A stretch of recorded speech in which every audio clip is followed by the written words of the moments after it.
کہ جوانی جس پر آج لوگ اتراتے ہوئے نظر آتے ہیں، کہ میں جوان ہوں، اور جوانی کے اندر طرح طرح کے گناہوں میں مشغولیت کرنے والے افراد دنیا میں نظر آتے ہیں۔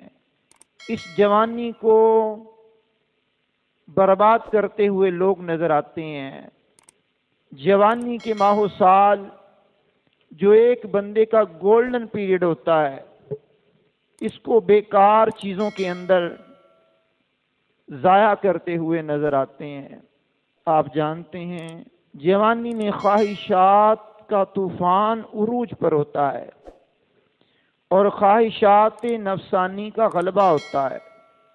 اس خواہشات نفسانی پر غالب جو بندہ آ جاتا ہے، اس کے سامنے مغلوب نہیں ہوتا، تو وہ اپنی جوانی کو پھر بچا کر کے عبادات کی طرف لگانے میں کارگر ثابت ہو جاتا ہے۔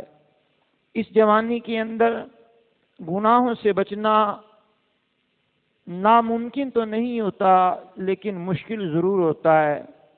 جوانی کے عالم میں گناہ کرنے کا شوق، گناہ کرنے کی رغبت اور گناہوں پر ابھارنے والی چیزیں عمومی طور پر ہمارے نوجوانوں کو خراب کرنے میں اہم کردار ادا کرتی ہیں، اور نوجوانی کے عالم میں انسان بآسانی اگر چاہے تو اللہ کی عبادت میں مشغولیت بھی حاصل کر سکتا ہے۔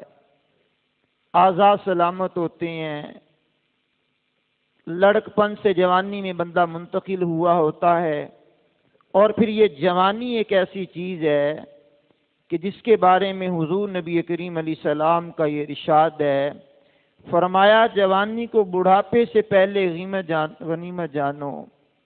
پھر جب بڑھاپا آ جائے گا تو جو عمومی طور پر ہم نیکیاں کر پاتے ہیں، وہ نیکیاں ہم سے ادا نہیں ہو پائیں گی۔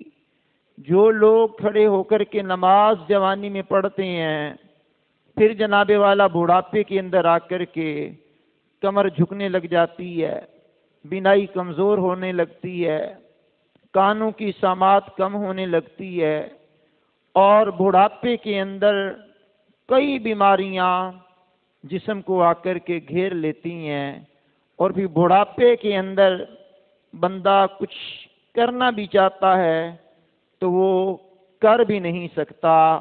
یہ بڑھاپے کا عالم جو ہوتا ہے بڑا ہی سخت مرحلہ ہوتا ہے۔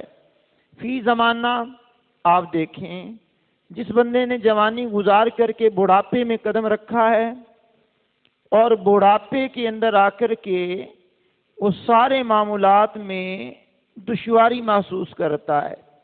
چلنے کی دشواری الگ سی ہوتی ہے، اگر کھا پی بھی لیتا ہے تو اس کے نظام انہضام میں گڑبڑ پیدا ہو جاتی ہے۔ پھر نظامی انہضام کے گڑبڑ ہونے کے بعد طرح طرح کے امراض جنم لیتے ہیں، اور پھر اس کا گھر میں رہنا اور گھر کے افراد و خواتین کے لیے پھر یہ الگ سے معاملات ان کے ہوتے ہیں۔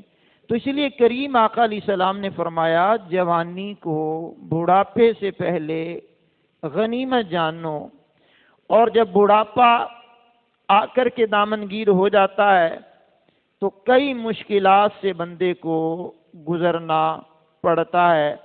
اگر غور فرما لیا جائے تو جب جوانی ہوتی ہے، صحت ہوتی ہے، تو اس وقت نیکیوں پر رغبت اگر انسان اختیار کر لے تو پھر بڑھاپے میں اس کی عادت بھی مضبوط رہ جاتی ہے۔ میرے کریم آقا علیہ الصلوۃ والسلام نے قیامت کا ہوش ربا منظر بیان کرتے ہوئے ایک مقام پر یہ بھی ارشاد فرمایا ہے، فرمایا کہ قلب روز قیامت 7 اشخاص اللہ کے عرش کے سائے میں ہوں گے۔ 7 اشخاص اللہ کے عرش کے سائے میں ہوں گے۔ پوچھا گیا یا رسول اللہ علیہ السلام وہ 7 افراد کون ہیں؟ تو ان میں سے ایک شخص کی حضور نے بات کی ہے، فرمایا وہ نوجوان جو ابتدائی جوانی سے ہی عبادت میں مشغول رہا ہوگا، کل قیامت کے دن اللہ کریم اسے اپنے عرش کا سایہ نصیب فرمائے گا۔ صاحب مشکات نے یہ حدیث لکھی ہے۔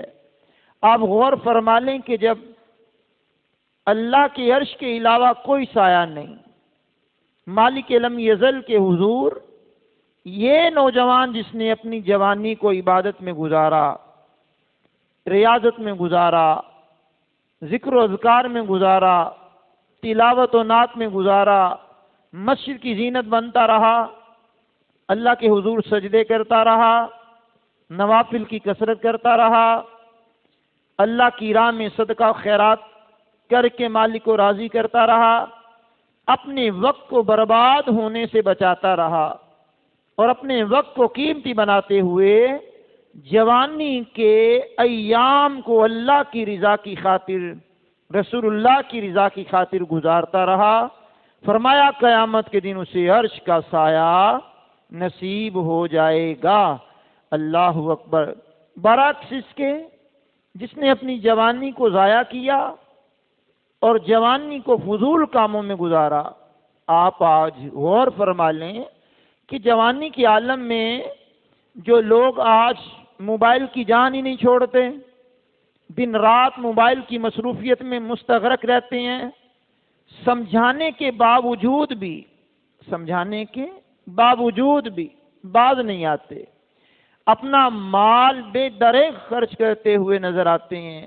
مال تو چلو کھو گیا تو پھر بھی مل سکتا ہے، لیکن جوانی کے ایام جب گزر گئے تو بڑھاپے کی دہلیز تک ہم اگر پہنچ گئے تو پھر سوائے پچھتاوے کی کچھ ہاتھ میں آئے گا نہیں۔ کسی کہنے والے نے کہا تھا، بڑے ہی عبرت انگیز انداز میں کہا تھا، تجھے پہلے بچپن نے برسوں کھلایا، جوانی نے پھر تجھ کو مجنوں بنایا، بوڑھاپے نے آ کر کیا کیا ستایا، اجل تیرا کر دے گی بالکل صفایا، جگہ جی لگانے کی دنیا نہیں ہے، یہ عبرت کی جا ہے تماشا نہیں ہے، ہوئے نامور بے نشاں کیسے کیسے، زمین کھا گئی نوجوان کیسے کیسے، جگہ جی لگانے کی دنیا نہیں ہے، یہ عبرت کی جا ہے تماشا نہیں ہے۔ جی ہاں، یہ جوانی اور پھر بڑھاپے کی دہلیز، اس پر آپ کو بھی غور کرنا ہے اور مجھے بھی غور کرنا ہے۔ تو کریم آقا علیہ السلام نے فرمایا تھا، شباب کا قبل حرامی کا، جوانی کو بڑھاپے سے پہلے غنیمت جانو۔ دوسرا ارشاد فرمایا، کریم آقا نے ارشاد فرمایا، اور تندرستی کو بیمار ہونے سے پہلے غنیمت جانو۔ اب آپ نے غور کرنا ہے کہ جب انسان کو صحت ملتی ہے تو صحت ملنے کے ساتھ ساتھ، صحت و تندرستی ہونے کے ساتھ ساتھ بندہ غفلت کی سیڑھیاں چڑھتا رہتا ہے، اور غفلت بھی الامان الامان الامان، صحت کی برکات سے بندہ فائدہ اٹھا کر کے کما حقہ، اللہ کی اگر عبادت کرنے میں کامیاب ہو جائے، کامران ہو جائے تو پھر اس کے بارے نیارے ہو جاتے ہیں۔ کئی کام ایسے ہوتے ہیں جو بندہ صحت مند ہونے کے ساتھ ساتھ آسانی سے کر گزرتا ہے، اور کئی کام پھر ایسے ہوتے ہیں جس کو بیماری کے عالم میں بندہ کرنا بھی چاہتا ہے لیکن کر نہیں سکتا۔ آپ غور فرما لیں، یہ جو مسجد میں بچھنے والی کرسیوں کی تعداد بڑھتی جا رہی ہے اور مسجدوں میں جو نمازی کرسیوں پہ آتے جا رہے ہیں، ان سے پوچھئے، تنہائی میں پوچھئے، ان کو کبھی سنجیدگی کے عالم میں پوچھئے، کیا تمہارا دل کرتا ہے کہ آپ کھڑے ہو کر کے نماز پڑھو؟ تمہارا دل کرتا ہے کہ اللہ کی بارگاہ میں سربا سجود ہونے کو، اللہ کی بارگاہ میں سجدہ کرنے کو، اللہ کی بارگاہ میں قیام و رکوع کرنے کو تمہارا دل چاہتا ہے؟ تو ان میں سے 99 افراد یہی کہیں گے، دل تو بڑا کرتا ہے کہ ہم کھڑے ہو کر کے نماز پڑھیں، دل تو ہمارا بڑا کرتا ہے کہ اللہ کی بارگاہ میں سجدہ کریں، رکوع کریں، قیام کریں، لیکن کریں کیا؟ بیماری نے ہمیں آ کر کے مجبور کر دیا ہے کہ ہم بیٹھ کر کے نماز پڑھیں۔ ایک شخص کا بیان، پچھلے ہی دنوں ملاقات اس سے ہوئی، تو وہ کرسی پہ بیٹھ کے ہی نماز پڑھتا ہے۔ اب وہ افراد کو سمجھاتے ہوئے، احباب سے کلام کرتے ہوئے یوں گویا ہوا، آپ کو کیا پتا صحت کیا ہوتی ہے، ہمارا بھی دل کرتا ہے کہ ہم کھڑے ہو کر کے نماز پڑھیں، اللہ کی بارگاہ میں سجدہ کریں، لیکن کر نہیں پاتے۔ اب اس کی اور اس کا انداز اور پھر اس کی آنکھوں میں ہلکی سی نمی اور پھر اور اللہ کی بارگاہ میں التجا کا انداز دیکھ اور سن کر کے اس کا احساس ہوا کہ نعمت کی قدر زوال نعمت کے بعد ہوتی ہے۔ نعمت کی قدر زوال نعمت کے بعد ہوتی ہے۔ اب صحت تھی، تندرستی تھی، تو دوستوں کے میلے جھمیلوں نے جان نہ چھوڑی۔ صحت تھی تو تفریح گاہوں کے اندر آنے جانے سے فرصت نہ ملی۔ صحت تھی، تلاوت کا ذوق بن جاتا، لیکن تلاوت کا ذوق بھی نہ بن پایا۔ صحت تھی، کثرت سے نوافل پڑھے جاتے، لیکن محرومی رہی۔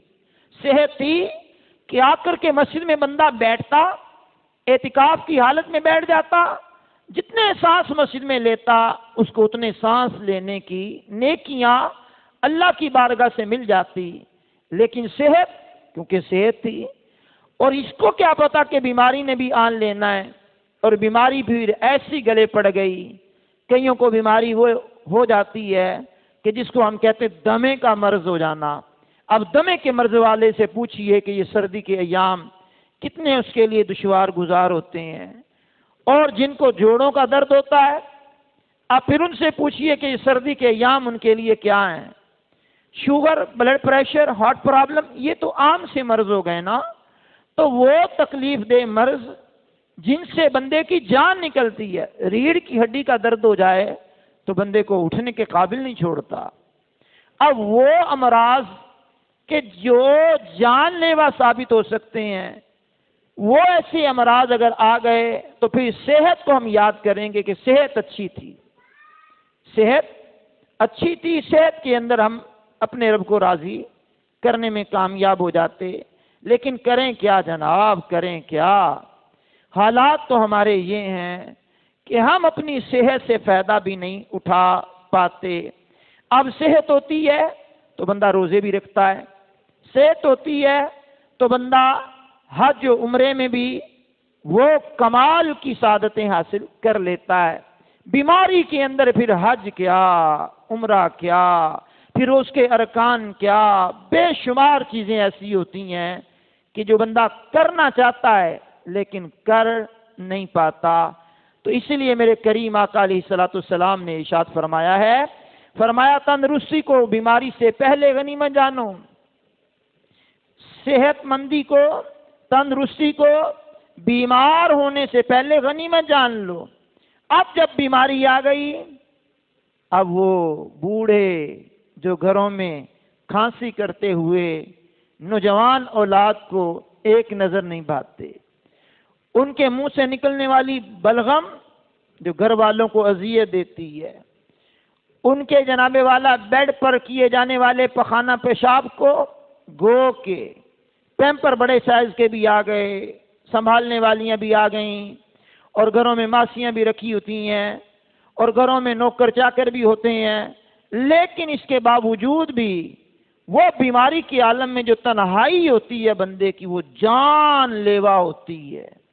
میں ایک ایسے شخص کو جانتا ہوں جو یہ کہا جاتا ہے نا کہ اس کے پاس سر کھجانے کی بھی مہلت نہیں تھی، اس کے پاس سر کھجانے کی بھی مہلت نہیں تھی، لیکن قدرت کا کرشمہ ہے، اللہ ان کو صحت و تندرستی دے دے، زندہ ہیں، حیات ہیں، کئی سال ہو گئے، وہ نہ چل سکتے ہیں، نہ بیٹھ سکتے ہیں، نہ اٹھ سکتے ہیں، نہ لیٹرین میں جا سکتے ہیں، نہ خود اپنے معاملات کو درست کر سکتے ہیں، تنہا اپنے بیڈ روم میں پڑے ہوتے ہیں۔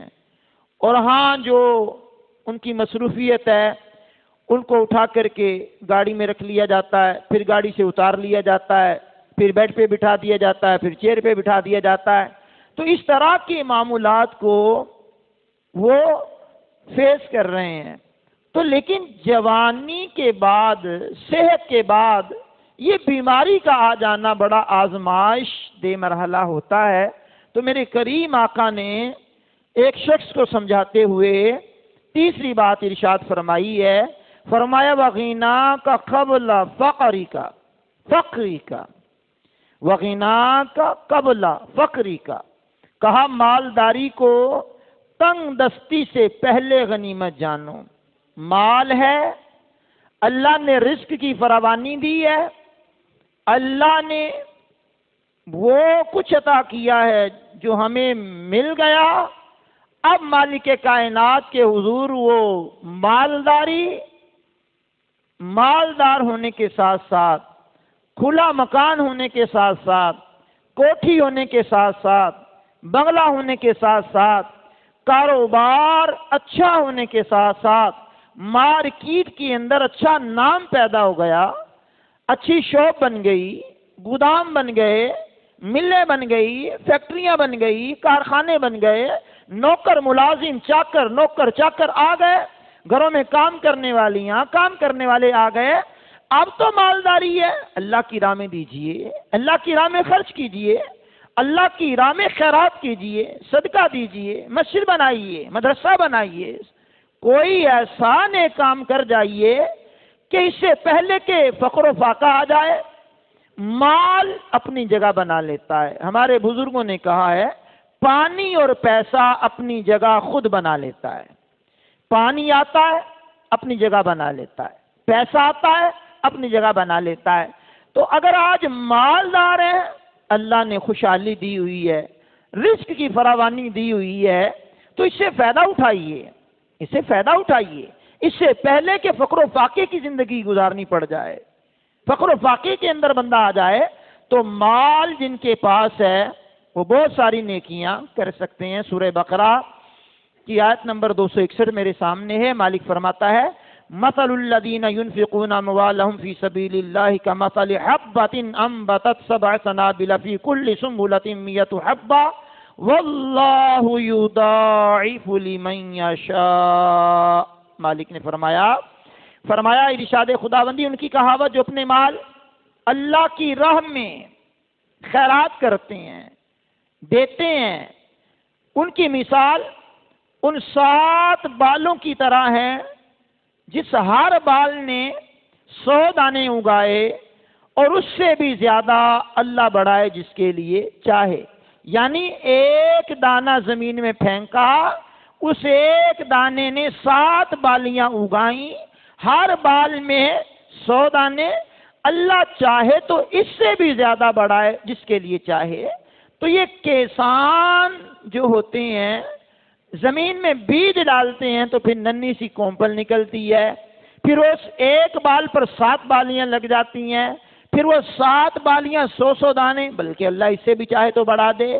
اب جب مالدار تھا بندہ، رزق کی فراوانی تھی، رزق بے تحاشا تھا، اب وہ اللہ کی راہ میں دیتا، آگے بھیج کر کے ذخیرہ کر لیتا، آگے ٹرانسفر کر کے آخرت کے لیے وہ اجر کا مستحق بن جاتا، اللہ کی راہ میں دے دیتا، خیرات کر دیتا، غریبوں کی امداد کر دیتا، یتیموں کی امداد کر دیتا، فقیروں کی امداد کر دیتا، علماء کی، طلباء کی، دینی اداروں کی، مساجد کی امداد کر دیتا.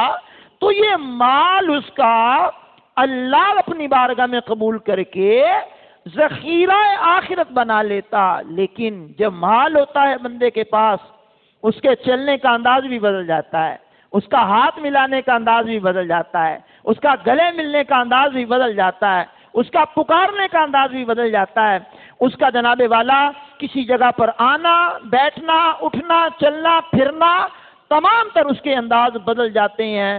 اور وہ سمجھتا ہے شاید یہ مال میرے پاس ہمیشہ رہے گا اور میں ہمیشہ امیر کبیر ہی رہوں گا.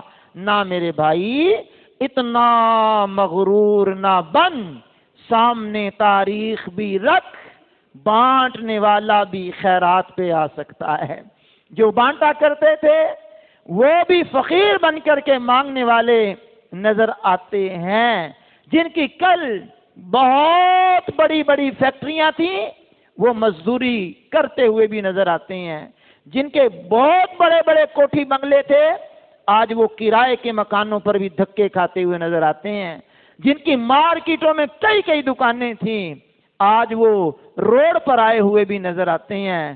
تو کسی کہنے والے نے سمجھاتے ہوئے سمجھایا ہے، زیر تھیں زبر نہ تھیں، متا پیش تھی ونجیں۔ تو اس لیے کہا گیا ہے مالداری کو غربت سے پہلے، تنگی سے پہلے غنیمت جان لو، کہ پھر یہ مالداری سے اگر غربت آ گئی تو پھر ہم کسی کھاتے کے رہیں گے بھی نہیں۔ تو اس لیے مال کے ہوتے ہوئے حج کی فرضیت ہو چکی ہے تو حج کر لینا چاہیے۔ زکوٰۃ کی ادائیگی ذمہ ہے تو زکوٰۃ کا اہتمام کرتے ہوئے اپنے مال کی پوری پوری زکوٰۃ ادا کر دینی چاہیے۔ اگر امیری کے عالم میں کاشتکار ہیں، زمیندار ہیں، تو اس کا عشر صحیح صحیح طریقے سے ادا کر دینا چاہیے۔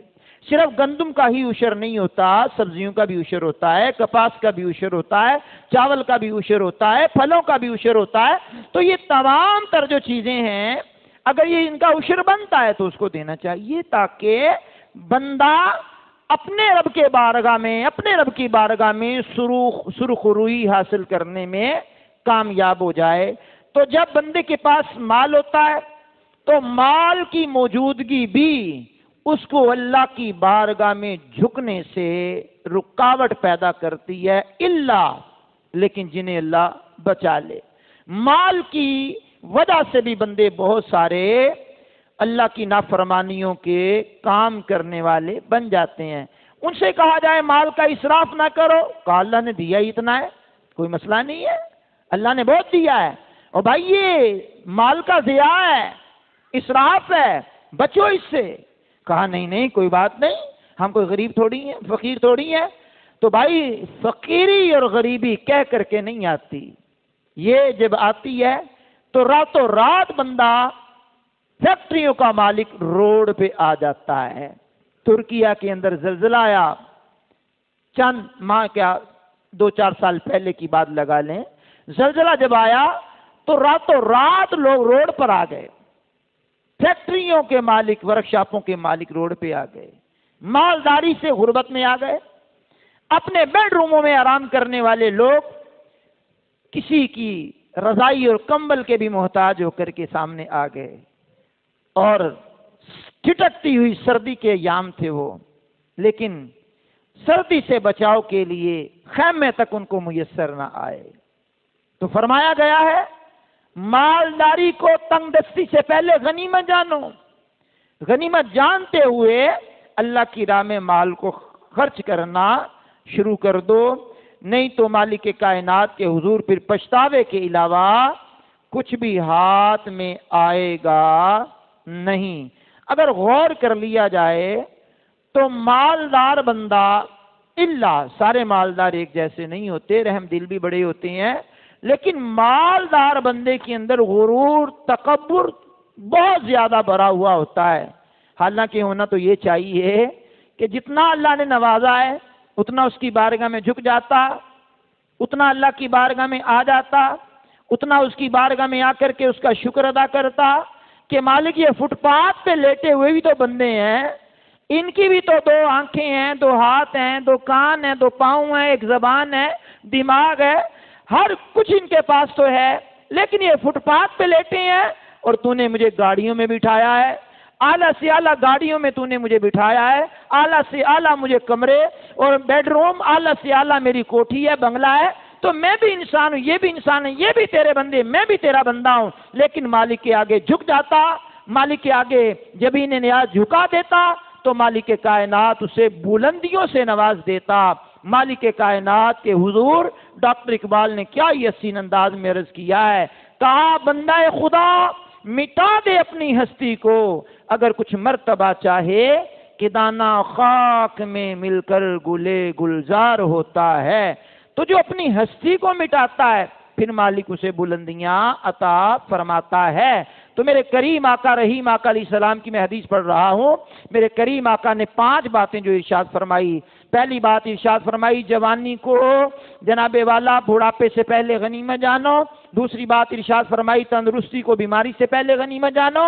تیسری بات ارشاد فرمائی مالداری کو تنگ دستی سے پہلے غنیمت جانو۔ پھر میرے کریم آقا علیہ الصلوۃ والسلام نے ارشاد فرمایا ہے، بڑا ہی رقت انگیز ارشاد ہے، میرے کریم آقا فرماتے ہیں وَفَرَاغَكَ قَبْلَ شُغْلِكَ، فرمایا اور فراغت کو مشغولیت سے پہلے غنیمت جانو۔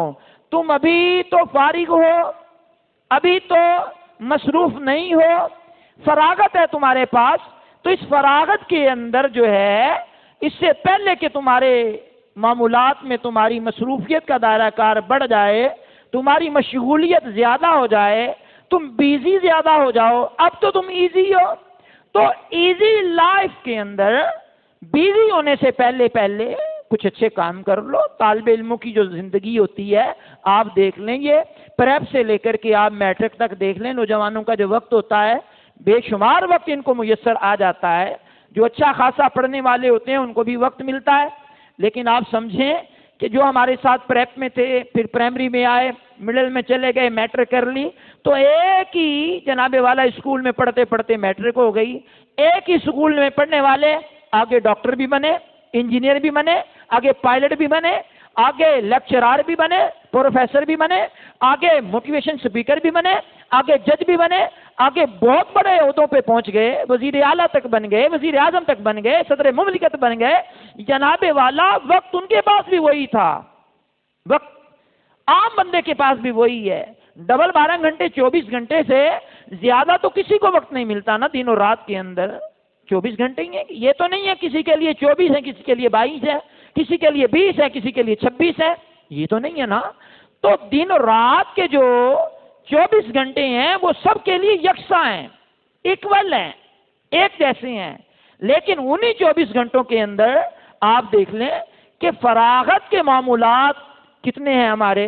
پڑھائی کے دورانیے کو نکال لیا جائے، کام کاج کرنے والے کام کاج کے حوالے سے کام کاج کے وقت کو نکال لیں، آرام کے وقت کو نکال لیں، کھانے پینے کے وقت کو نکال لیں، نمازوں کے اوقات کو نکال لیں، تو اب ہمارے پاس جو وقت بچا ہے اب اس وقت کا مصرف کیا ہے۔ میرے کریم آقا نے ایک آنے والے شخص کو سمجھایا، فرمایا تم فراغت کو مصروفیت سے پہلے غنیمت جانو۔ یہ تاش کی گڈیاں لے کر کے بوڑھے بوڑھے بندے بیٹھے ہوئے نظر آتے ہیں، ان کو پوچھو یہ کیا ہو رہا ہے؟ کہا فارغ تھے، ہم نے کہا تاش کھیل لیتے ہیں۔ ہم فارغ تھے، کہا چلو لوڈو کھیل لیتے ہیں۔ ہم فارغ تھے، کہا چلو کرکٹ کھیل لیتے ہیں۔ ہم فارغ تھے، کہا چلو ہاکی کا میچ کھیل لیتے ہیں۔ چلو ہم فارغ تھے، ٹی وی کے اندر ہم فلاں چیز دیکھ لیتے ہیں۔ ہم فارغ تھے، چلو ہم موبائل نکال کر کے کوئی چیز دیکھ لیتے ہیں۔